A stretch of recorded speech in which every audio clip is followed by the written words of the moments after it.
오늘 본문 말씀을 통해서 좀 깁니다. 하나님과 함께하는 사람을 하나님이 역사의 중심에 세워주신다. 하나님과 함께하는 사람을 하나님이 역사의 중심에 세워주신다라는 말씀 제목으로 하나님 말씀을 증거하겠습니다. 낭중지추라는 이 성어가 있죠. 사자성어가 있어요. 이 말의 뜻은 주머니 속에 송곳이라는 뜻이고요.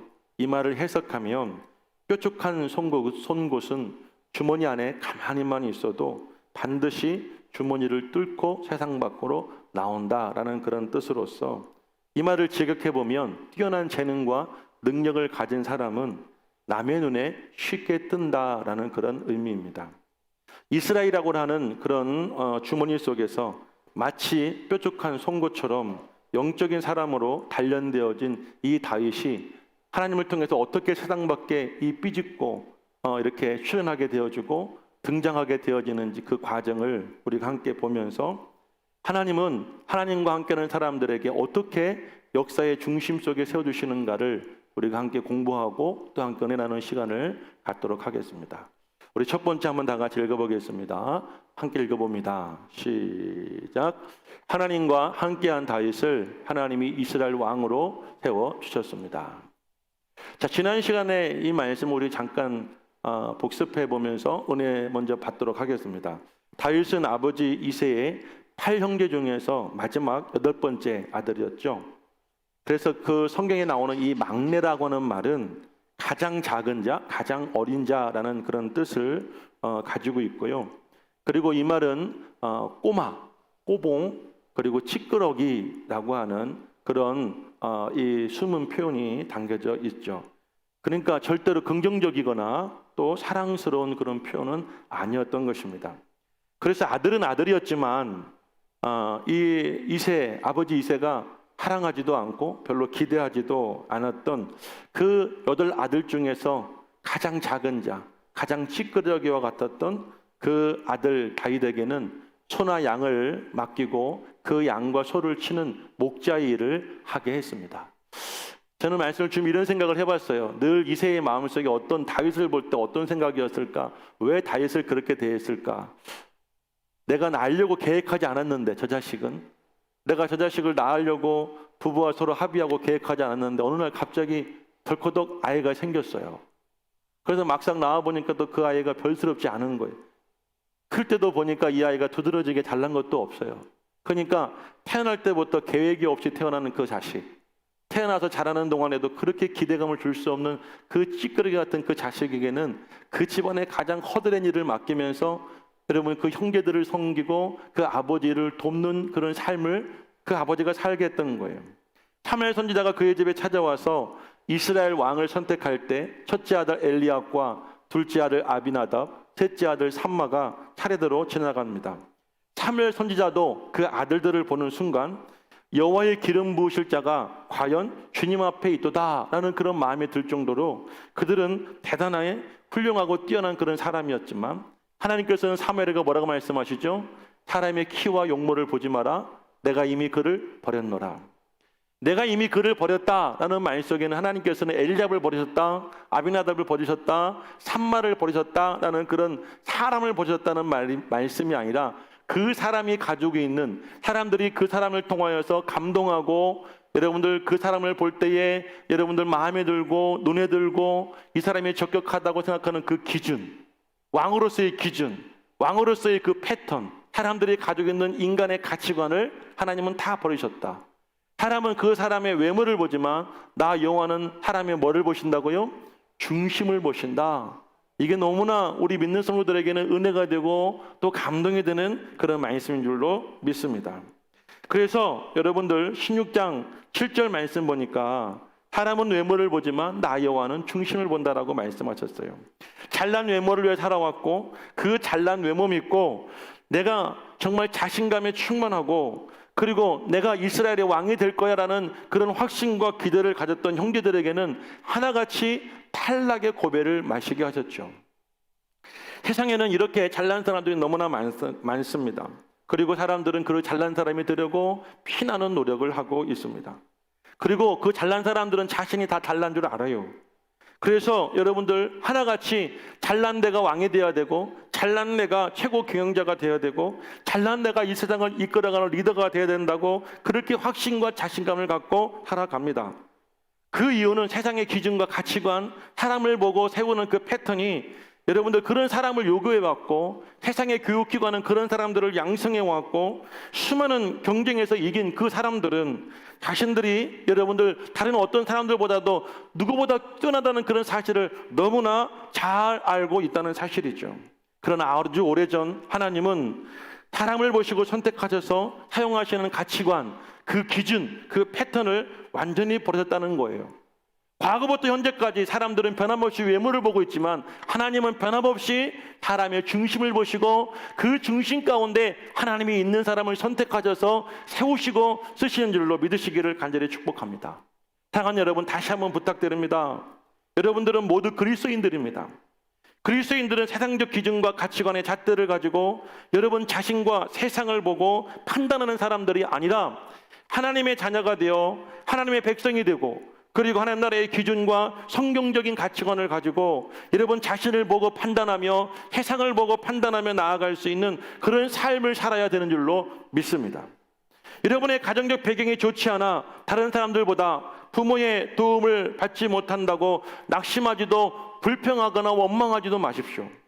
타고난 외모가 볼품없다고 하여 비교하지도 마시고 기죽지도 마십시오. 공부를 못한다고 절망하거나 인생을 포기하지도 마십시오. 회사에서 일을 못한다고 핀잔을 받고 무시받고 천대받는다 하여 여러분들 자책하지도 마십시오. 왜냐하면 그 모든 가치관과 기준은 사람들이 만들어 놓은 것이지만 하나님은 이미 그것들을 다 버리셨기 때문인 줄로 믿습니다. 하나님은 오히려 말제, 하나님은 오히려 막내 찌끄레기, 밖에서 양이나 치고 있는 그 목자 아들 다윗을 들어서 그 머리에 기름 부어주셨고 이스라엘의 왕으로 삼으신 줄로 믿으시기를 간절히 축원을 드립니다. 다윗은 다른 형제들이 가지고 있는 기가 막히고 아주 출중한 외적인 그런 능력을 가지고 있지 못했지만 그들이 가지지 못한 단 한 가지, 하나님이 보시고 하나님이 선택하시고 하나님이 기대하시는 가장 중요한 걸 가지고 있었어요. 그것이 무엇입니까? 성경에 보니까 여호와 하나님이 그와 함께 하셨더라. 이 말을 바꿔 말하면 그는 늘 여호와 하나님과 함께 했어요. 외적으로 볼 때는 자신이 없었지만 그는 하나님을 의지했어요.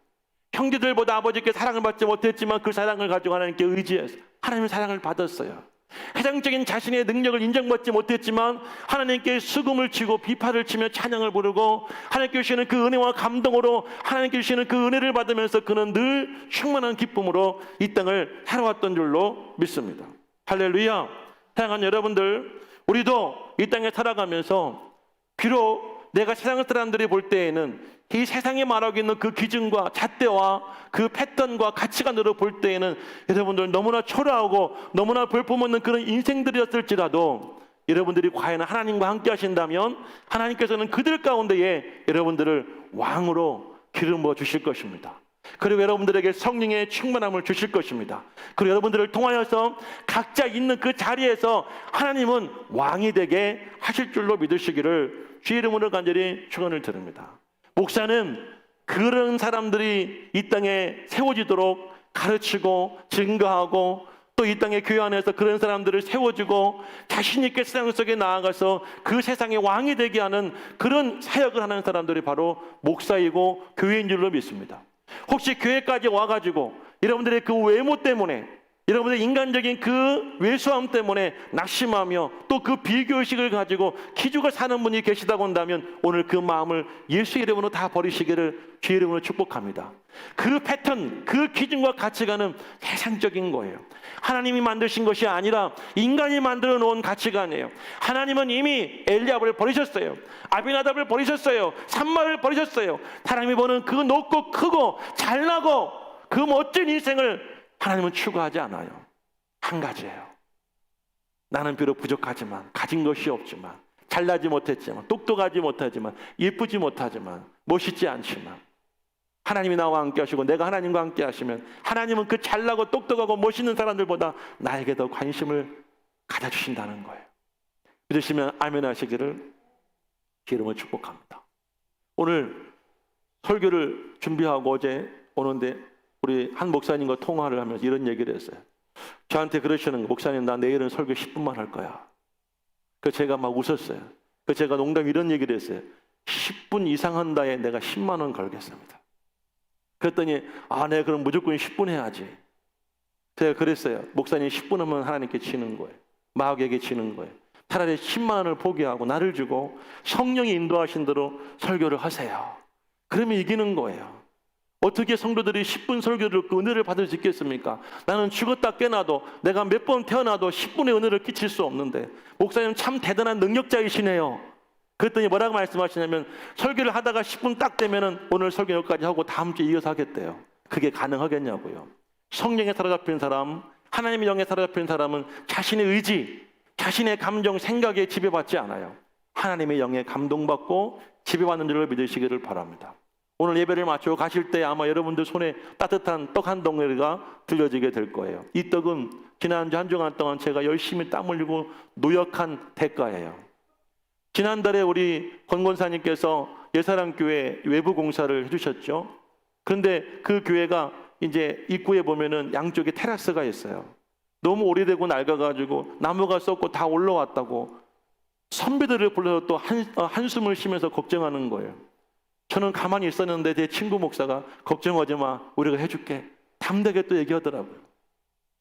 그래서 이렇게 나무를 떠들어 보니까 그 밑에 쇠 파이프로 잘 이렇게 각을 만들어서 구조를 만들어 놓았길래 후배들을 불러서 그거 다 뜯어내고 또 이렇게 그것만 붙이면 되겠다 쉽게 생각하고 저도 하겠다고 대답을 했어요. 근데 이 나무를 다 이렇게 떠들어 보니까 이게 굉장히 엉성하게 만들어 놓은 거예요. 처음에 공사하신 분들 대충 만들어 놓으신 거예요. 그런데 이제 우리 교회 여기 야외 테라스처럼 양쪽에 기둥을 세우고 그 기둥과 기둥에 이제 이 천막을 연결해서 인테리어를 하고 싶다고 그래서 저는 그 전주에 그걸 다 준비비를 해놨어요. 왜냐하면 저는 사람들이 오면 어떻게든지 빨리 일을 할 수 있도록 손이 놀지 않도록 하기 위해서 일을 계획하고 시간을 계획하면서 다 준비해놨는데 막상 이 나무를 열어보니까 이거보다 더 중요한 것이 구조물을 만들어주는 것이었어요. 제가 3일 동안 그 용접기 보면은 용접봉이 있는데요. 한 박스를 이렇게 사면 수십 개 들어있어요. 3일 동안 그 한 박스를 다 썼어요. 열심히 지새기만 했어요. 제 이 용접 실력이 엄청 향상이 되었어요. 그리고 새벽 예배 끝나고 7시 해가 뜨면 7시 반에 그 교회에 가서 매일 저녁에 오고 마지막 목요일 날은 야간 작업까지 했어요. 그래서 모든 공사를 다 맞춰 주었어요. 그런데 만약 돈을 받고 했다고 한다면 그런 감동은 없었겠죠. 제가 돈을 받고 그 일을 오더를 받고 제가 그 일을 사람들을 불러서 했다고 한다면 그런 기쁨은 없었겠죠. 정말 허술하게 짝이었던 그 교회의 모습이 조금씩 변해가고 마지막 날 완벽하게 이제 재탄생한 모습을 보고 나니까 그 밀려오는 감동이 얼마나 컸는지 몰라요. 그리고 한 가지 제 눈 마음에 걸리는 게 있었는데 그 벽에 보면은 식당에서 나오는 그 출입문이 있었어요. 외벽은 다 권사님께서 예쁘게 이제 해주셨는데 그 문은 마무리가 안 돼서 하얀색 여러분 집에서 보면은 그 겨울에 춥지 말라고 붙여놓는 그 스폰지 있잖아요. 그걸로 붙여놓았는데 늘 마음에 걸렸어요. 어제 제가 설교를 준비하다가 찾아갔어요. 그리고 그 문을 마무리해 주었어요. 그랬더니 오는데 그러는 거, 목사님 떡을 맞췄어요. 제가 목사님 돈을 드리면 안 받으실 것 같고 목사님 너무 권사님하고 목사님하고 너무 감사하고 고생했는데 제가 우리 꿈의 성도들에게 떡 대접하고 싶어요. 그리고 떡을 맞춰놓았다는 거예요. 그리고 오늘 아침에 떡이 왔어요. 여러분 떡 드실 때 그 어떤 떡보다도 정말 의미 있는 떡이에요. 제 눈물과 땀이 들어가 있고 제 손에 피가 나고 여러분들 정말 얼마나 용접을 많이 했는지 아침에 일어나면 모가지가 안 돌아갈 정도로 그렇게 열심히 일을 해서 그 교회가 아름답게 변화가 되었어요. 저는 그 모습 보면서 이런 마음이 들었어요. 우리가 하나님의 영에 사로잡히고 하나님 주시는 그 은혜와 감동을 따라 살아가게 되어지면 하나님은 미약한 저희들을 통하여서 사람을 살리고 교회를 살리고 앞으로 이 목사님 사모님을 통하여서 이 예사랑 교회를 통하여서 또 얼마나 많은 사람이 찾아오고 구원을 받을지 우리는 알 수 없지만 하나님께서는 그 모든 영광을 다 받아주실 것이고 그 은혜와 축복을 그 교회만이 아니라 땀 흘리고 헌신했던 그 수많은 목사들과 교회들에게도 분명히 주실 줄로 믿습니다. 할렐루야. 다윗은 외적으로 볼 땐 잘난 것이 없어요. 우리 교회도 그렇게 될 만한 능력이 없고 저 역시도 건강상 그렇게 할 수 있는 상황이 아니에요. 하나님께서 은혜 주시고 건강 주시고 힘을 주시고 감동 주시는 대로 순종하면 하나님은 그 순종하는 사람을 세상의 왕으로 삼아주시는 거예요. 왕이라는 게 세상적 권세를 말하는 것이 아니에요. 하나님께서 귀하고 복되고 보배롭게 사용하신다는 그런 이야기예요. 우리 이 땅에 살면서 하나님께서 쓰임받는 인생 되기를 주의 이름으로 축복합니다. 잘나고 잘 먹고 잘 살고 성공하고 출세하는 그 인생이 복된 인생이 아니라 죽는 그 순간까지 하나님께서 귀하게 여러분을 사용하시고 붙들어 주시고 여러분 그 모든 사람들 가운데 귀하게 쓰시는 인생이 가장 복된 인생인 줄로 저는 그렇게 확신합니다. 두 번째 한번 따라해 보겠습니다. 다 같이 읽습니다. 시작. 예배하는 자 다윗을 왕을 섬기는 자로 세워주셨습니다. 어제 뉴스에 지난 19일 미국의 부통령이 대통령을 대신해서 85분간 미국의 1인자가 되었다라는 그런 내용의 기사가 나왔어요.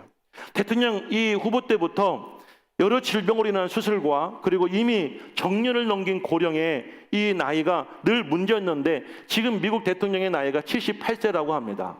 78세의 대통령이 건강검진을 받게 되어지는데 이제 대장 이 내시경을 하기 위해서 이 수면 마취를 하게 되는 거예요. 그래서 78세의 고령과 여러 가지 그 질병을 고려해 봤을 때 이 대통령이 혹시라도 깨어나지 못할 수 있다. 그래서 이 수술을 받기, 내시경 받기 들어가기 직전에 부통령에게 이제 자신의 권한을 이제 위임해 주었다. 그리고 대통령이 85분 만에 깨어나고 다시 대통령의 권한을 위임받았다라는 그런 기사가 떴어요. 여러분 그만큼 한 나라의 대통령의 건강은 그의 정치적 능력만큼 중요한 문제죠. 오늘 16장 14절부터의 말씀을 보게 되어지면 사울왕에게 심각한 건강의 문제가 찾아왔어요. 성경에는 뭐라고 말하냐면 여호와의 영이 사울에게서 떠나가고 여호와께서 부르시는 악령이 그를 번뇌겠다라고 말합니다. 여호와의 악령에 사로잡히게 된 거예요. 여러분들은 어떻게 생각하십니까? 이것은 국가적으로 굉장히 심각한 위기 상황에 처했다는 사실을 말해주는 것입니다. 사울 개인의 질병이 아니에요. 사울은 한 나라를 대표하는 왕입니다. 근데 왕에게 어떤 문제가 생기는 거예요? 귀신이 들린 거예요. 악령에 사로잡혀서 그 고통을 받고 있는 거예요. 예를 들어 우리나라의 대통령이 만약 악령에 사로잡혔다고 한다면 여러분과 저는 얼마나 고통을 겪겠습니까? 얼마나 고민하겠습니까? 얼마나 괴로운 인생을 살겠습니까? 나라의 지도자가 꼭 갖추어야 할 두 가지 중요한 덕목이 있는데 그것이 무엇이냐면 평정심과 분별력입니다. 지도자는 항상 일정한 평정심을 유지해야 합니다. 그래야 모든 국가의 중요한 정책을 결정할 때에 객관적이고 균형 있게 분별하여 정치를 할 수 있기 때문입니다. 국가의 지도자에게 제일 중요한 것은 자기의 이익이 아니에요. 권위가 아니라 바로 국민이에요. 국민이 그를 뽑았고 이 대통령의 임기 기간 동안에 대통령은 오직 국민을 위한 그 헌신을 그는 감당해야 되는 것입니다. 그런데 만약 이 대통령이 자신의 사심이나 외부 세력에 휩쓸려서 평정심과 분별력을 잃어버리게 된다면 그 나라는 도탄에 빠질 수밖에 없게 되겠고 국민은 엄청난 고통을 떠나야 되는 것입니다. 광복 이후에 지금까지 수십 년 동안 수많은 국가 지도자를 보면서 우리는 어떤 인물들이 국가의 지도자가 되어야 될지를 뼈저리게 우리는 공부하며 우리는 그렇게 느끼고 있지 않습니까? 그런데 여기 사울왕은 여러분 악령에 사로잡히게 된 거예요. 귀신에 들려서 정신적 고통을 당했는데 악령이 그를 번뇌케 했다라고 성경은 증거하고 있습니다. 번뇌하다는 말은요 무서워 떨다란 이야기예요. 사울왕은 악령에 사로잡히고 환상에 사로잡히고 망상에 사로잡혀서 늘 두려움과 여러분 늘 무서움에 떨었어요. 심지어는 자신의 사위였던 다윗을 보고도 그는 여러분 적개심을 느끼고 다윗을 두려워하여 자신의 단창으로 그를 죽이려고도 했던 그런 무서운 사람이 바로 사울이었던 것이에요. 그때 신하 중 한 사람이 사울왕의 병을 고칠 수 있는 귀한 대책을 내놓습니다. 16장 16절 말씀을 우리 함께 읽어보겠습니다. 다 같이 16장 16절입니다. 함께 읽습니다. 시작. 신하들에게 명령하여 수금을 잘 타는 사람을 구하게 하소서. 하나님께서 부르시는 악령이 왕에게 이를 때에 그가 손으로 타면 왕이 나으시리라 하는지라. 아멘. 지금 왕의 병에는 약이 없습니다. 오직 한 가지예요. 하나님의 영에 감동된 예배자의 찬양, 그의 악기 연주를 들을 때에 그의 병이 나을 수가 있다는 사실입니다. 저는 이 말씀을 읽을 때 제 마음에 뜨거운 하나님의 음성이 밀려 들어왔어요. 그것이 무엇인 줄 아십니까? 코로나가 시작되어지고 국가에서 한국 교회 모든 예배에 대한 방역 정책을 내놓았는데 어떻게 하라고 했습니까? 여러 사람들이 소리내어 부르는 찬송을 금지시켰습니다. 통성기도를 금지시켰어요. 기도회, 소모임, 각종 수련회를 다 금지시켜버리고 말았어요. 그리고 집합금지라고 하는 사상 초유의 예배 금지 명령을 내렸습니다. 교회에서 성도들이 하나님을 찬양하는 것, 이것이 여러분들 별게 아닌 것이 아니에요. 찬양하면서 기도한다고 해서 거기서 여러분들 방역이 뚫리고 집단 간염이 된다는, 그들은 그런 논리와 원리를 가지고 성도들이 교회 와서 예배를 못 드리게 하고, 그리고 예배는 드리긴 드리지만 마스크로 입을 막고 찬송도 못하고, 찬송은 오직 성가대, 그것도 여러 사람이 아니라 한 사람 두 사람만 여러분 독창이나 중창만 하게 했어요. 그렇게 2년의 시간이 지났습니다. 세상이 어떻게 되었습니까? 세상은 죄송한 이야기지만 지금 악령에 사로잡히고, 뉴스를 보십시오. 얼마나 끔찍한 사건들이 많이 일어납니까? 어제입니까? 그제입니까? 30대의 한 청년이 어떤 여러분들 여자친구와 함께 동거를 하다가 이별을 선고받았어요. 통보를 받았어요. 그래서 그 여자친구를 15층 그 집에서 살인을 하고 밖으로 던져버렸어요. 죽였어요. 그리고 그 사람은 태연히 집에서 핸드폰을 하고 있었다고 그래요. 사람 하나 살리고 죽이는 것이 눈 하나 깜빡하지 않고 이제는 여러분 이 세상 속에서 우리 주변에서 우리 가까운 곳에서 벌어지고 일어나고 있지 않습니까? 왜 그럴까요? 왜 이런 일이 벌어지고 있을까요? 여러분들 예배를 막았기 때문이에요. 이 땅에 기도를 금지시켰기 때문이에요. 성도들이 찬양을 하지 않고 있기 때문에 여러분들 그들이 그 고통을 당하고 있는 거예요. 한 선생님이 말합니다. 성령에 감동된 사람의 그 악기를 들을 때에, 연주를 듣고 그들이 찬양하는 소리를 들을 때에 왕을 덮고 있는, 왕을 지배하는 그 악신이, 악령이 떠나가게 될 것입니다. 이 땅에 교회가 다시 살아나야 됩니다. 예배가 회복되어야 됩니다. 성도들이 돌아와서 함께 찬양하고 뜨겁게 기도하고 하나님의 성령의 충만을 받을 때에 이 땅의 모든 바이러스만이 아니라 모든 악한 영들이 지배했던 세상이 다시 열리고 변화가 될 줄로 믿습니다. 예수님이 돌아가시고 나서 제자들은 두려운 마음에 몰려 지냈어요. 마가의 집에 여기저기 여러분은 모여서 그들은 문을 걸어 잠고 숨어 있었어요. 예수님이 오시면 늘 하시는 말씀이 무슨 말씀이냐면 평안하냐? 평안하냐라고 물으셨어요. 왜냐하면 그들에겐 평안함이 없었어요. 예수가 없는 세상은 편안이 없습니다. 그건 언제부터 그들이 자신감을 얻고 세상에 나가 복음을 증거한 줄 아십니까? 오순절 성령의 역사가 이런 마가의 다락방에 임하고 그들이 각자 성령의 충만을 받은 이후에 그들은 나가서 죽음을 두려워하지 않고 담대하게 복음을 증거하고 세상을 변화시킨 줄로 믿으시기를 주의 이름으로 간절히 축원해요. 그런데 우리는 두려워서, 병이 두려워서, 국가가 두려워서 한 사람 한 사람 찬양을 금지합니다. 정말 기도를 멈췄어요. 입을 여러분 잠궜어요. 주를 보는 눈을 가려버렸어요. 귀를 닫아버리고 말았어요. 그리고 세상 속에서 2년의 시간을 보내고 말았어요. 세상은 점점 어두워가고 있습니다. 가서 우리 악한 영에 사로잡혀서 번뇌하며 고통받은 것처럼 이 세상도 지금 코로나가 아니라 악한 더러운 영에 사로잡혀 많은 사람들이 번뇌하며 고통 속에 살고 있는 줄을 믿으시기를 바라신다면, 믿으신다면 아멘하시기를 축복합니다. 우리가 다시 회복해야 됩니다. 할렐루야. 저는 우리 꿈에게 찬양하는 그들 너무나 귀해요. 너무나 저는 사랑하고 너무나 저들을 축복합니다.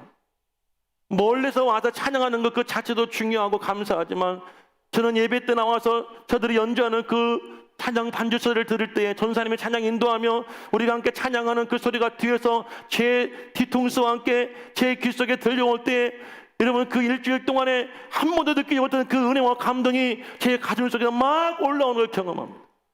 왜요? 찬양에 힘이 있어요. 기도의 능력이 있어요.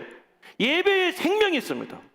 그런데 이 코로나 때문에 여러분 이 약한 세상은 예배를 금지합니다. 찬양을 금지하고 기도를 막아버리고 눈과 귀를 다 닫게 하고 하나님과 영적 관계를 다 끊어버리고 나니까 인간적으로 볼, 육신적으로 볼 때에는 평안하고 건강하게 살 줄은 몰라도 영적으로는 암흑 속에서 악한 영에 사로잡혀 그들로 인하여 고통을 받고 있는 줄로 믿습니다.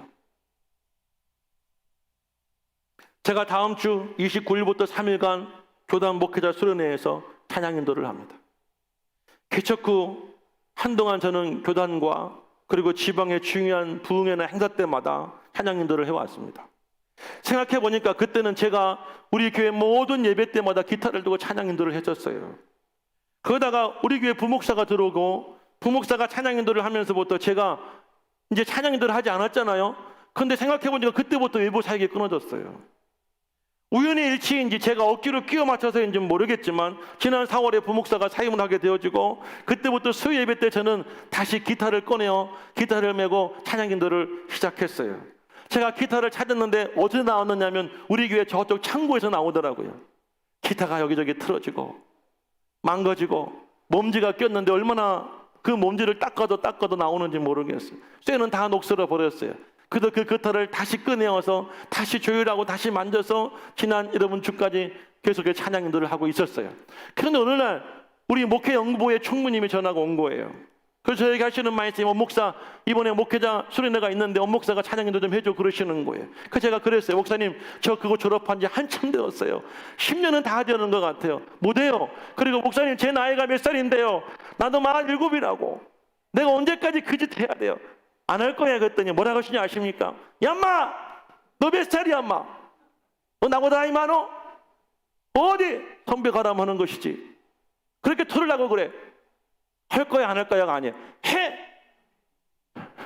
제가 그 기세에 눌려가지고 네 할게요. 그리고 전화를 끊었어요. 그리고 이제 다음 주 인주간 동안 곡을 선곡을 하고 다음 주가 되어준 주일날 올라가서 3일 동안 사역을 합니다.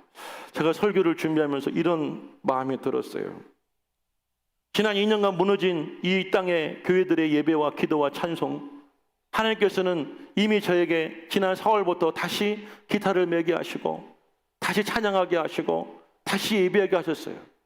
그러기 이제 하나님께서는 저를 통하여서 우리 교단의 목사님들과 개혁교회의 예배를 세우시고 다시 찬양을 회복하시고 다시 기도하게 하시는 그런 기회로 삼기 위하여 저를 세우셨구나라는 생각이 들어요. 예배를 진행하시는 그 우연 목사님이 저한테 그렇게 말씀하시는 거예요. 제가 어떤 컨셉으로 예배를 준비해야 됩니까? 단순히 그냥 세미나니까 강사가 나오기 전에 5분 10분 동안 사람들을 불러 모으고 어떤 그런 예배 그런 모임에 집중하기 위한 것입니까? 라고 물었더니 그것이 아니래요. 목사님 30분 동안 은혜를 끼쳐 주셨으면 좋겠어요. 부흥이 하듯이 성령 충만하게. 그건 제 전공이거든요. 잘할 수 있거든요. 성령 충만한 예배. 그리고 대학원생들이 한 10명이 모였어요. 저는 기대하지 못했어요. 전혀 모르니까. 그래서 저는 기타 들고 신디를 치는 한 사람만 있으면 그냥 두 사람과 함께 조처를 해야 되겠구나. 그렇게 생각했는데 대학원생들이 찬양 신고들이 모이고 여러분 신디도 두 사람이 모이고 드럼이 모이고 지금 이제 베이스 연주하는 사람만 있으면 되는데 이제 모든 악기도 다 구성이 되었어요. 그리고 이제 그날만 오면 되는 거예요. 사랑하는 여러분, 하나님은 왜 그런 일을 벌이셨을까요? 왜 이미 전 졸업했다고 생각하고 저는 다시 교단의 그런 행사에 이제는 쓰임받지 못할 것이라고 그런 모든 기대와 생각을 제가 내려놓았는데 다시 그 일을 하게 하실까요? 하나님은 찬양을 하길 원하십니다. 하나님은 기도하게 하시길 원하세요. 찬양과 기도 가운데 하나님께서는 성령으로 역사하시고 임재하시고 하나님 말씀을 주실 때 심령을 살아나고 은혜가 다시 회복되어지고 그럴 때 힘이 생기고 악령이 아니라 어떤 문제가 오더라도 담대하고 여러분 강하고 힘 있는 삶을 살아갈 수 있는 능력을 주시는 거예요. 그런데 그걸 다 잃어버렸어요. 목사들도 잃어버렸어요. 성도는 말할 것도 없겠죠. 사랑하는 여러분, 이제 다시 우리가 회복해야 될 것이 바로 그것인 줄로 믿습니다. 이 땅의 예배가 회복되어야 됩니다. 이 땅의 기도가 회복되어야 됩니다. 사울왕이 하나님을 떠났어요. 하나님을 멀리하니까 하나님께서 그를 버리시니 하나님께서 부르시는 악령이 그를 괴롭히기 시작하니까 얼마나 그가 고통 속에 살아갑니까? 얼마나 괴로워합니까? 그런데 그의 모든 고통과 괴로움의 해결책은 약이 있는 것이 아니에요. 사람들이 여러분 상담이 있는 것이 아니라 찬양하는 사람이 그 연주 소리를 들으면 낫는다는 거예요. 악령이 찬양을 들을 때 떠납니다. 악령은 기도할 때 떠납니다. 악령은 하나님의 말씀이 임할 때 사라지게 되어지는 거예요. 어떤 인간의 방법이 아니라 교회 안에 예배가 회복되어지고 찬양이 하나님께 올려 퍼지고 하나님께 올려 여러분들 그 간절한 기도가 들어질 때 귀신이 능은 이 교회를 다 떠나고 하나님의 영이 충만하게 우리를 감싸 주실 줄로 믿습니다. 향한 여러분, 다윗은 광야에서 양치는 목자였지만 그런 양과 함께 늘 수금을 타고 하나님을 찬양했어요. 그 여러분들 그 들판에서 하나님을 찬양하고 여러분 그 양들과 함께 주님께 감사하고 영광 돌리는 그 평소의 삶을 하나님께서는 보셨고 이 다윗을 통하여 왕의 그 고통과 그 괴로움을 달래주는 그 사람으로 하나님께서는 들어 세워주신 줄로 믿습니다. 예배하는 교회, 찬양하는 교회, 기도하는 교회, 성령에 충만한 교회를 하나님께서는 반드시 분명히 세워주실 것이고 사용하실 줄로 믿습니다. 저는 우리 꿈의 교회가 이 땅에서 귀하게 쓰임받기를 소망해요. 예배 가운데 하나님께 귀하게 쓰임받는 그런 교회가 될 수 있기를 저는 늘 소망합니다. 찬양의 자리, 기도의 자리, 예배의 자리를 피하지 마시고 함께 모여서 예배할 수 있기를 주 이름으로 축복합니다. 할렐루야. 마지막 세 번째, 다 같이 읽어볼까요? 다 같이. 세 번째, 방송 시작. 성실한 다윗을 전쟁의 영웅으로 세워주셨어요. 자, 처음부터 볼까요? 다윗은 하나님과 늘 함께 있을 때 하나님께서 이스라엘 왕으로 세워주셨죠. 그리고 다윗은 늘 하나님 예배하는 자였기에 사울을 섬기는 자로 세워주셨어요. 그리고 마지막 다윗은 어떤 사람이었냐면 성실하고 진실한 사람이었어요. 전쟁의 영웅으로 세워주신 줄로 믿습니다. 오늘 본문의 이야기를 하겠습니다. 사울 왕이 악령에서 잡혀 제정신이 아니라는 소식이 삽시간에 사방에 퍼지게 되었고, 그 혼란한 틈을 타서 약 20년 전에 이스라엘에게 참패를 당했던 블레셋이 다시 전열을 정비하여서 그 때를 놓치지 않고 오늘 본문 1절을 보니까 이스라엘을 쳐들어오게 되었어요. 엘라 골짜기를 사이에 두고 여러분 블레셋의 진영과 이스라엘의 진영이 서로 마주대하면서 이 전쟁을 하고 있었던 것입니다. 그런데 이번에 전투는 그동안 블레셋이 해왔던 전투와는 그 방법이 달라요. 그동안엔 여러분 이 블레셋이 굉장히 여러분 세계에 없는 그 어느 나라도 없는 전차, 강력한 전차 부대를 앞세우고, 그리고 대부분 나라들이 다 청동기 무기를 가지고 있을 때 이들은 철기 무기를 가지고 수많은 군대들과 함께 전쟁에 참여했어요. 그런데 그 전쟁할 때마다 이스라엘에게 참패를 당한 거야. 아무리 여러분들 이 전쟁에 능한 사람들이 모여서 회의해보고 아무리 여러분들 그들의 전략을 가지고 덤벼보았지만 이스라엘과의 이 전면전에서는 한 번도 승리해보지 못한 거예요. 그래서 이들이 전쟁의 방법을 바꿉니다. 1대1의 싸움으로 말입니다. 수십 년 동안 매번 패전의 승자를 맞았던 이 블레셋의 승리를 위해서 얼마나 갈급하고 얼마나 목마르고 얼마나 많은 연구를 하며 그 방법을 찾았겠습니까? 그래서 결국 그들은 어떤 결론에 이르게 되었느냐면, 이스라엘 나라에는 그들의 신인 여호와 하나님이 있는데 그 하나님이 그들을 지키고 있는 한 절대 이길 수가 없는 거예요. 하늘에서 우레가 내리고 막 천둥이 치고 땅이 진동하고, 그러니까 그들이 무서워가 서로 죽이고, 그러니까 여기저기서 사방에 적들이 튀어나오고, 이런 일들이 싸울 때마다 벌어지게 되어지니까 도대체 이길 수가 없는 거예요. 그래서 그때 방법을 선택하셨어요. 어떤 방법이냐, 오늘 사절 말씀을 보게 되니까 골리앗이라고 하는 장군을 앞세워 이제 이스라엘을 쳐들어오게 됩니다. 이 골리앗은 가드 사람이에요. 가드는 아낙 자손들이 모여서 사는 그런 이 항구 도시입니다. 이 아낙 자손은 고대에 여러분 유명한 거인족이었고 용사들이었어요.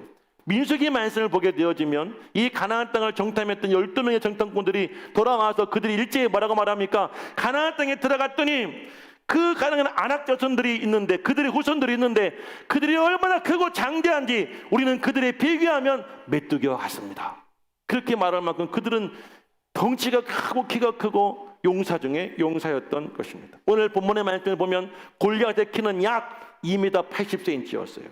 그리고 머리부터 발끝까지 그는 노수로 된 갑옷을 입었는데 이 갑옷의 무게는 무려 60kg가 넘었습니다. 60kg가 안 되는 분들도 많이 계시죠. 자매님들, 대부분 자매님들 안 넘으시죠? 그죠, 집사님? 끄떡끄떡 하시는 거 보니까 아마 60kg 좀 안 되시는 것 같아요. 그러니까 이 골리앗은 몸에다가 사람 하나를 얻고 싸우고 나온 거예요. 그리고 보니까 여러분 그가 가지고 있는 이 창을 보면 창 끝에 이 무게가 무려 7kg였어요. 볼링 쳐보셨습니까? 6kg짜리 볼링공 하나 드는 것도 우리는 힘들어가지고 두 손으로 받들고, 어떤 사람들은 공에 내 몸이 딸려가가지고 레인에 내가 끌려가기도 하는데, 이 사람은 이 창이 여러분들 마치 배틀을 짜는 틀처럼 이 모양이 생겼고 그 끝에 달려있는 촉의 무게만 무려 7kg였어요. 사람이 한 손으로 들기 어려운 그 창을 이 사람은 한 손으로 들고 다닐 만큼 굉장한 거인이었고 엄청난 괴력을 가진 그런 사나이였어요. 그리고 그 앞에는 여러분들 수많은 병사들이 그 앞에 진을 치고, 먼저 여러분 이 골리앗보다 그 여러분 사람들이 골리앗을 호위하며 나오고 있었어요. 한마디로 말하면 골리앗을 이길 사람이 아무도 없었던 것입니다. 그런데 이 골리앗은 전쟁에 나와서 어떻게 하겠었냐면 가만히 서서 그들이 나오기를 기다린 것이 아니라 이스라엘의 군대를 모욕합니다. 오늘 보면 8절의 말씀을 보니까 뭐라고 말하냐면 사울의 신복 중 한 사람을 선택하여 나에게 보내라. 나와 싸우자. 그래서 나와 그 싸움에서 이기는 사람이, 진 사람들이 이 나라가 이긴 사람들의 종이 되게 하자. 그렇게 제안을 합니다. 며칠 동안요? 40일 동안. 이스라엘 백성들은 아침 저녁으로 이 골리앗을 묵상하기 시작하는 거예요. 생각해봐요. 매일 골리앗을 보면 어떤 생각이 들까요? 주눅을 눌리겠죠. 여러분, 자신감이 사라지게 되겠죠. 그 사람 말이 얼마나 무섭습니까? 그 사람이 말하는 거 다 사실처럼 들리겠죠. 그러니까 어느 누구도 감히 골리앗 앞에 나와서 싸우고자 하는 사람이 아무도 없었던 것입니다. 자, 근데 한편 그 당시 이스라엘 나라는 제대로 나라가 세워지지 않았어요. 왕궁도 없었고 정규군도 없었어요. 그래서 전쟁이 나면 20세 이상이 넘은 청년들이 징집이 되어서 싸움터에 나가게 된 거예요. 근데 대부분 싸움이 단기전이야. 싸움을 나갈 때 군사들은 무기와 함께 뭘 들고 가냐면 한 손에는 자기가 먹을 양식을 가지고 가요. 나라에는 곡식 창고도 없고 양식을 비치게 놓을 그런 여력이 없었어요. 그 당시에는. 그러니까 이번 싸움에도 이 골리앗을 맞서 싸우러 나가는 이 병사들은 각자 자기의 양식을 가지고 나가는데 싸움이 며칠 동안 연기되었어요? 40일 동안. 양식이 떨어지게 된 거예요. 그때 많은 사람들도 그랬겠지만 이새의 아버지 다윗의 아버지 이새도 세 아들들을 전장터에 내보냈어요. 그 잘난 아들들이 다 전장터에 나가 지금 싸우고 있는 거야. 그러니까 남은 아들 5 중에 누구를 선택해서 그곳에 보냈냐면 그 말지 아들, 그 찌끄러기, 죽어도 괜찮은 그 아들. 하나님의 사자가 와가지고 그 머리에 기름은 부었지만 여전히 그 아버지의 마음속에는 신뢰가 하지 않는 아들. 언제 보아도 어떻게 보아도 마음에 안 드는 그 아들을 불러서 세웁니다. 야, 이걸 가져가 네 형들에게 주어라. 그리고 또 이것을 가져가서 그들의 지휘관에 보내주고 형들이 어떻게 지내 나한테 와서 보고해라 라며 이 아버지 이새가 다윗을 불러서 이 다윗에게 그런 명령을 하게 됩니다. 그런데 그때 다윗은 어떻게 지내고 있었을까요? 오늘 본문 15절 말씀을 함께 읽어보겠어요. 15절이에요. 본문 15절 다 같이 읽어봅니다. 시작. 다윗은 사울에게로 왕래하며 베들레헴에서 그의 아버지의 양을 칠 때라고 말합니다. 지금 2가지를 하고 있었죠. 무슨 일이에요? 사울왕에게 왕래하면서 악신이 걸리면 다윗이 가서 연주를 하고 그 악신을 쫓아내주고 그리고 집에 들어가면 아버지 양을 치고 있었어요. 생각해 보시길 바래요. 얼마 전에 다윗은 이 사무엘에게 기름 부음 받은 사람이에요. 이스라엘 왕으로서 하나님께 선택받은 사람이에요. 그런데 그 인생은 조금도 변함이 없습니다. 얼마나 성실한 사람입니까? 얼마나 진실한 사람입니까?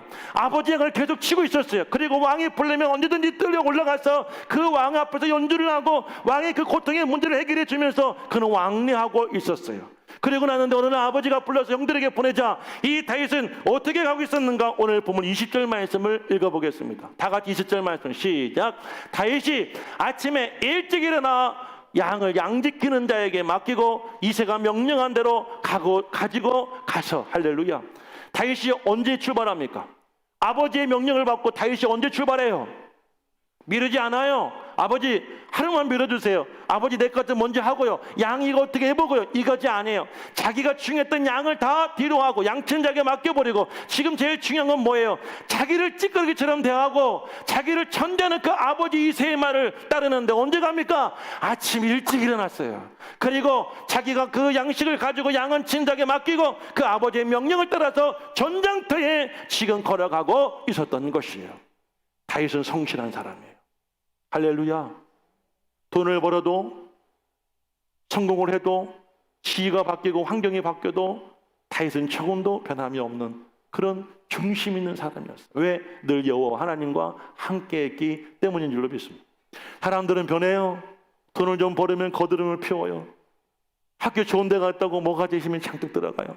회사 좋은 회사 들어갔다고 거드름 얼마나 피우고 모가지가 이제 뻣뻣해지고 나중에 허리도 뻣뻣해 이렇게 다녀요. 좋은 학교 나오고 좋은 직장에 취직하고 좋은 환경에 살면 사람 이러고 다니더라고. 인사도 안 해요. 제 친구가 한국에 이제 미국에서 공부하고 한국에 들어왔다가 결국 목회 성공하지 못하고 다시 미국으로 돌아가서 이제 미국의 감리교에서 목회를 하고 있어요. 이 친구가 최근에 통화하는데 이런 얘기 하더라고요. 원씨가 나 한국에 있을 때에는 정말 얼마나 힘든지 몰라. 바람이 불어서 만약에 이렇게 눈이 이렇게 스쳐 지나가더라도 나는 눈을 깜빡하지 못했어. 만약 바람에 눈을 깜빡하는 선배들이 보면은 저거 나를 째려보네, 나를 이상하게 보네, 이렇게 말을 하더라는 거예요. 사람들의 그 편견과 사람들의 그 여러분들 그분의 그 친구에 대한 그 여러분들 잘못된 생각이 얼마나 큰 상처를 받는지 모른대요. 미국에 가서 미국 현지인들에게 많은 위로를 받고 있다고 합니다. 여러분, 사람들의 인식은 그래요. 본인도 그렇게 살아요. 다윗은 안 그랬어요. 다윗은 왕으로 기름 부음을 받았더라도 그는 여전히 아버지의 양을 치고 있었어요. 왕이 벌을 받을 때에는 성실하게 올라가서 왕의 앞에서, 여러분 이 연주하는 게 쉬운 줄 아십니까? 우리 청년들 천안에서 올라와서 여러분 각자 그 삶을 살다가 여러분 똑같이 살다가 아침 일찍 와서 이거 준비하고 예배 반주하는 게 쉬운 것 같아요? 그렇지 않아요. 하지만 다윗은 성실하게 그 일을 감당하고 아버지가 보내니까 성실히 그 길을 찾아갔어요. 하나님께서는 그런 다윗을 이제 골리앗을 무찌르는 용사로 세워주셨고 역사의 중심에 하나님께서 세워주신 줄로 믿습니다. 결론적인 말씀을 드릴게요. 사랑하는 여러분, 오늘 제가 여러분에 드리고 싶은 말씀은 바로 그거예요. 성경의 영웅을 모시길 바라요. 우연히 그들이 영웅이 되지 않아요. 성경의 수많은 선진들, 하나님이 말씀하고 싶어하고 우리에게 자랑하고 싶어하는 그 선진들은 우연히 그런 일이 찾아온 것이 아니에요. 사도행전 3장 말씀을 보게 되어지면 성전 미문에서 구걸하던 한 거지가 베드로를 만나서 걷기도 하고 뛰기도 하고 찬양한 일이 벌어지게 됩니다. 그를 볼 때 그가 원했던 건 뭐냐면 한 푼 적선해 달라는 것이었어요. 동전 한 입만 달라는 것이었어요. 그때 베드로의 마음속에 어떤 마음이 들면 불쌍하고 긍휼한 마음이 들었어요. 그래서 그의 손을 잡고 이렇게 말합니다. 나는 너에게 은과 금은 줄 것이 없지만 내게 있는 것으로 내게 주느니 나사렛 예수 이름으로 일어나 걸어라. 그러자 그의 허리에, 그의 무릎에, 그의 발목에 힘이 생기고 그가 벌떡 일어나서 뛰고 걷고 그러가며 찬양하며 성전에 들어갔고 그날 그 성전에 와서 베드로에게 말씀을 들은 사람들 가운데 회개하며 구원받은 사람이 5천 명이 넘었어요. 그런데 그 일이 우연히 일어난 것이 아니에요. 2장 말씀 보게 되어지면 오순절 사건 이후에 초대교회 엄청난 부흥이 일어납니다. 베드로가 담임 목사였어요. 날마다 성도의 수가 더해지고 있었습니다. 이 교회가 폭발적인 부흥과 성장을 하고 있었지만 이 베드로와 그리고 누가는 늘 제9시가 되어지면 성전에 올라가서 하나님께 기도하는 습관이 있었어요. 그냥 가다 맞는 것이 아니에요. 그는 성실하게 기도하러 올라가다가 그 사람을 만났고 그 사람이 고침을 받았고 그로 인하여서 5천 명이 예수 믿고 구원받는 놀라운 역사가 일어난 줄로 믿습니다. 사랑하는 여러분, 우리도 하나님의 기적이 우연히 일어나는 것이 아니에요. 우리가 가만히 있다가 하나님께 역사하시지 않아요. 하나님과 늘 함께하는 성도가 되기를 바랍니다. 여러분, 그 자리에서 늘 주님을 찬양하는 성도가 되기를 간절히 축복합니다. 내가 지금 이렇게 살고 있다고, 내 인생이 이렇게 초라하다고, 보잘것이 없다고, 나는 언제까지 이렇게 살아야 되나 낙심하고 절망하지 마시고 부르신 그곳에서 오늘 찬양처럼 예배하시길 바라요. 부르신 그 자리에서 찬양하시길 바라요. 감사하시기를 바라요. 기도하시기를 바라요. 그리고 마지막 성실하시길 바라요. 아멘. 여러분 인생이 어떻게 바뀌었다 할지라도, 여러분 인생이 어떻게 변화되었다 할지라도 여러분의 그 자리에서 늘 한결같이 진실하고 성실하게 살아가는 사람을 하나님께서는 역사의 중심에 세워주시고 영웅으로 낭중지축의 그 부족한 그 여러분들 그 추가 되게 하실 줄로 믿습니다. 그런 성도가 되고 다윗과 같이 하나님이 사랑하시고 하나님의 손에 귀하게 붙들림 받아서 쓰임받을 수 있는 교회, 우리 성도님, 우리 모두가 될 수 있기를 우리 주의 이름으로 간절히 축복합니다.